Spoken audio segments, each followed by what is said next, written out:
सिकंदर जेव्हा मृत्यूशय्येवर होता तेव्हा त्याने वैद्यांना सांगितलं की मला आईला भेटायचं आहे. यावर ते म्हणाले तुमच्याकडे एवढा वेळ नाही आहे.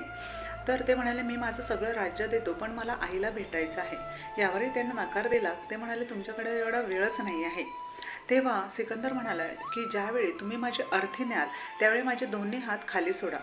ते म्हणाले असा रिवाज नाही आहे. यावर सिकंदर म्हणाले की ज्या गोष्टीसाठी मी आयुष्यभर पळत राहिलो ते सगळं देऊनही जर मला माझी इच्छा पूर्ण करता येत नसेल तर काय उपयोग आहे, हे लोकांना कळलं पाहिजे.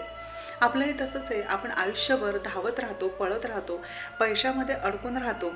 का कशासाठी हा विचार करत नाही, वर्तमानात जगणं सोडून देतो आणि भविष्याच्या मागे पळत राहतो. आणि जेव्हा अशी वेळ येते तेव्हा आपल्या लक्षात येतं की अरे आपण काय कमावलं. तर वर्तमानात जगायला शिका. भविष्याचा विचार करायला परमात्मा आहे.